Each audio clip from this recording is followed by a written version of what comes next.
Hello दोस्तों।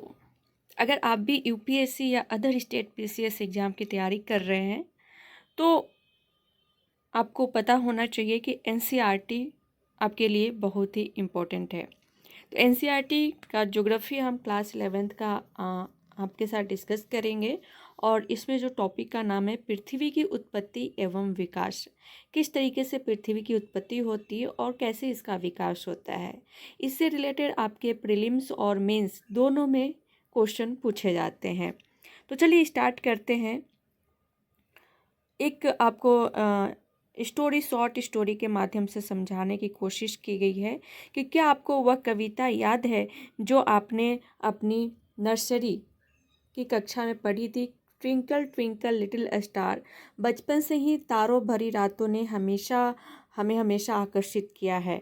ठीक है, आपने भी इन तारों के बारे में सोचा होगा। ऑफ कोर्स सभी ने सोचा होगा और असंख्य प्रश्न आपके दिमाग में आए होंगे। कुछ इस प्रकार के प्रश्न जैसे आकाश में कितने तारे हैं, ये तारे कैसे बने, क्या कोई आकाश के अंत तक पहुंच सकता है।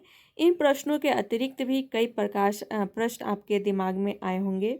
इस अध्याय में आप जानेंगे कि ये टिमटिमाते छोटे तारे कैसे बने हैं। इसके साथ ही आप पृथ्वी की उत्पत्ति व विकास की कहानी भी हम यहाँ क्या करेंगे, पढ़ेंगे कि किस तरीके से पृथ्वी की उत्पत्ति हुई है। जैसे बचपन के जो हमारे सवाल होते थे कि कैसे आकाश बने हैं, तारे कहाँ से आए हैं, सारे सवाल का जवाब हम इस चैप्टर में हम यहाँ जानेंगे। तो पृथ्वी की उत्पत्ति से संबंधित एक सिद्धांत है, उसके बारे में हम पढ़ेंगे। तो पृथ्वी की उत्पत्ति के संबंध में विभिन्न दार्शनिकों एवं वैज्ञानिकों ने अनेक अपने अपने परिकल्पना प्रस्तुत की है। उन्होंने ऐसा कल्पना की है कि ऐसा हो सकता है। ठीक है, ऐसा नहीं कि केवल कल्पना की है, उसके आधार पे उन्होंने सबूत भी इकट्ठा किया है। ठीक, इनमें से एक प्रारंभिक और लोकप्रिय मत जर्मन दार्शनिक जो है इमैनुअल कांट का है, और जिन्होंने 1796 ईस्वी में गणितज्ञ लाप्लेस ने इसका संशोधन प्रस्तुत किया। जो दार्शनिक इमैनुअल कांट ने जो अपना मत प्रस्तुत किया था उसी में संशोधन किया किसने, लाप्लेस ने। ठीक है, ये कौन थे, गणितज्ञ थे। उन्होंने निहारिका जिसको हम क्या किस नाम से जानते हैं, निहारिका परिकल्पना के नाम से जानते हैं। इस परिकल्पना के अनुसार क्या होता है कि ग्रहों के निर्माण धीमी गति से घूमते हुए पदार्थों के बादल से हुआ है, जो कि सूर्य की युवा अवस्था से संबंधित थे। 1950 ईस्वी में रूस के ऑटो शिमिड व जर्मनी के कार्ल वाइजास्कर ने निहारिका परिकल्पना में कुछ संशोधन किया, और उनके विचार से क्या हुआ कि उनके विचार से क्या कहा गया कि सूर्य जो है एक सौर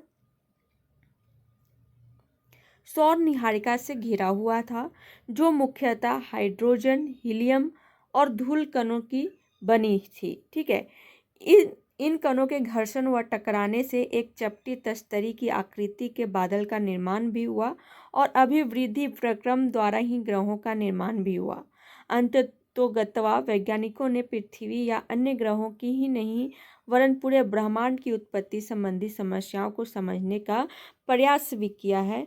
ठीक है, ऐसा नहीं कि केवल पृथ्वी के बारे में उन्होंने समझने का प्रयास किया है, बल्कि पूरे ब्रह्मांड की उत्पत्ति कैसे हुई उसके बारे में भी जो वैज्ञानिक हैं उन्होंने समझने की प्रयास की है। ठीक है, तो इसके संबंध में आधुनिक सिद्धांत क्या कहता है, जो जैसे कि ब्रह्मांड की उत्पत्ति के संदर्भ में आधुनिक सिद्धांत क्या है उसके बारे में देखते हैं। तो आधुनिक समय में ब्रह्मांड की उत्पत्ति संबंधी सर्वमान्य सिद्धांत जो है बिग बैंग की थ्योरी है। इसे विस्तारित ब्रह्मांड परिकल्पना भी कहा जाता है। 1920 ईस्वी में एडविन हब्बल ने प्रमाण दिए कि ब्रह्मांड का विस्तार हो रहा है।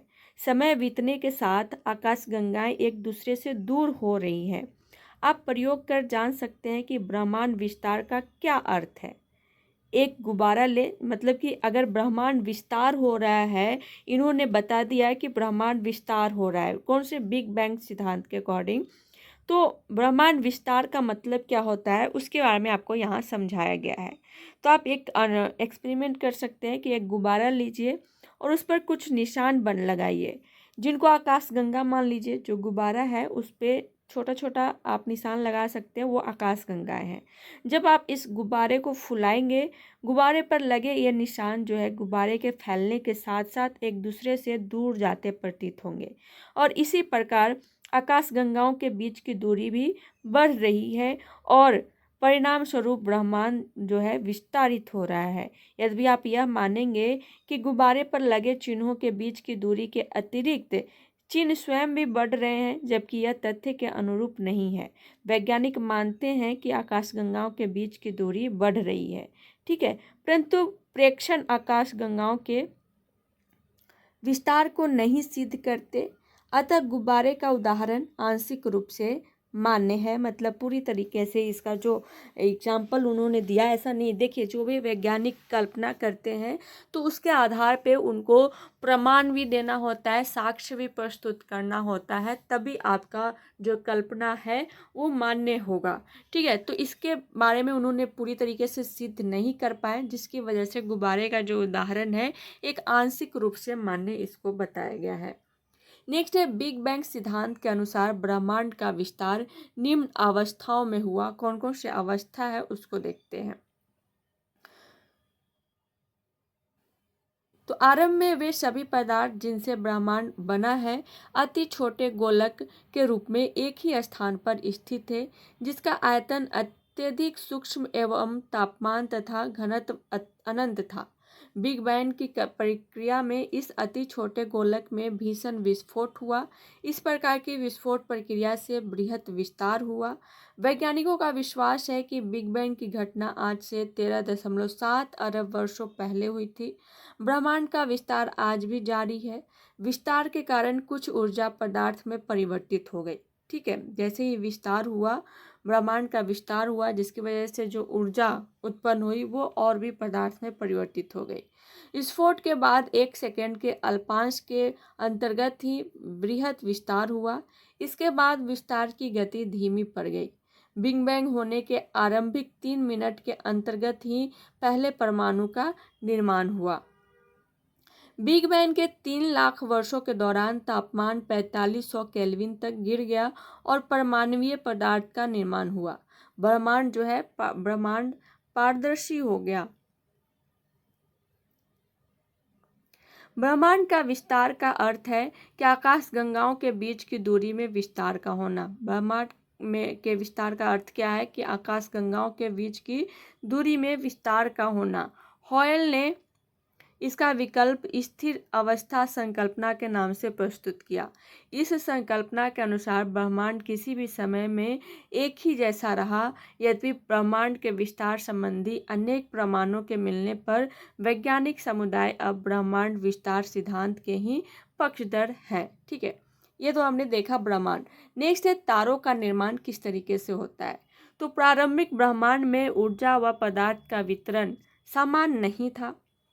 घनत्व में आरंभिक भिन्नता से गुरुत्वाकर्षण बलों में भिन्नता आई, जिसके परिणाम स्वरूप पदार्थ का एकत्रण हुआ और यही एकत्रण आकाशगंगाओं के विकास का आधार बना।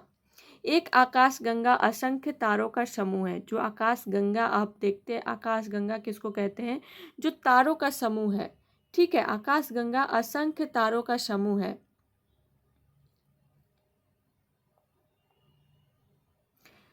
आकाशगंगाओं का विस्तार इतना अधिक होता है कि उनकी दूरी हजारों प्रकाश वर्षों में मापी जाती है।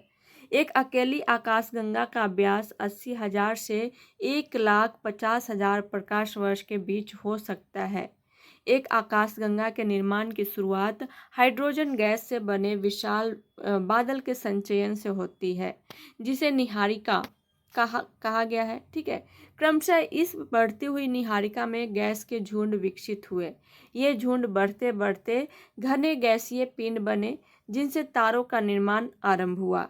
ऐसा विश्वास किया जाता है कि तारों का निर्माण लगभग 5 से 6 अरब वर्षों पहले हुआ था, ठीक है। अब हम देखते हैं प्रकाश वर्ष के बारे में, जानते हैं कि ये क्या है प्रकाश वर्ष। तो समय का नहीं वरन दूरी का माप है। जो प्रकाश वर्ष है वो उससे हम दूरी मापते हैं, एग्जाम में आपके पूछे जाते हैं। प्रकाश की गति 3 लाख किलोमीटर प्रति सेकंड है। विचारणीय है कि एक साल में प्रकाश जितनी दूरी तय करेगा वह 1 प्रकाश वर्ष होगा। यह 9.46 इंटू 10⁻12 किलोमीटर के बराबर है। पृथ्वी व सूर्य की औसत दूरी 14,95,98,000 किलोमीटर है। प्रकाश वर्ष के संदर्भ में यह प्रकाश वर्ष का केवल 8.311 है। ठीक है, ये तो हमने देखा तारों का निर्माण। नेक्स्ट है ग्रहों का निर्माण कैसे होता है। तो ग्रहों के विकास की निम्नलिखित अवस्थाएं मानी जाती है, और वो कौन कौन सी अवस्थाएं यहाँ आपको बताया गया है। तारे निहारिका के अंदर गैस के गुंथित झुंड हैं। इन गुंथित झुंडों में गुरुत्वाकर्षण बल से गैसीय बादल में क्रोट का निर्माण हुआ, और इस गैसीय क्रोट के चारों तरफ गैस व धूल कणों की घूमती हुई तस्तरी विकसित हुई। अगली अवस्था में गैसीय बादल का संघनन आरंभ हुआ और क्रोट को ढकने वाला पदार्थ छोटे गोलों के रूप में विकसित हुआ। ये छोटे गोले संसंजन प्रक्रिया द्वारा ग्रहाणुओं में विकसित हुए। संगठन की प्रक्रिया द्वारा बड़े पिंड बनने शुरू हुए और गुरुत्वाकर्षण बल के परिणाम स्वरूप ये आपस में जुड़ गए। छोटे पिंडों की अधिक संख्या ही क्या है, ग्रहाणु है। ठीक है, अंतिम अवस्था में इन छोटे ग्रहाणुओं के संवर्धित होने पर कुछ बड़े पिंड ग्रहों के रूप में बने। तो ये हमने देखा ग्रहों के निर्माण के बारे में, और तारों के निर्माण और ब्रह्मांड की उत्पत्ति के बारे में। तो आज के लिए इतना ही। नेक्स्ट क्लास में हम आपके साथ डिस्कस करेंगे पृथ्वी का उद्भव किस तरीके से होता है, उसके बारे में जानेंगे। तो तब तक के लिए thank you so much and all the best.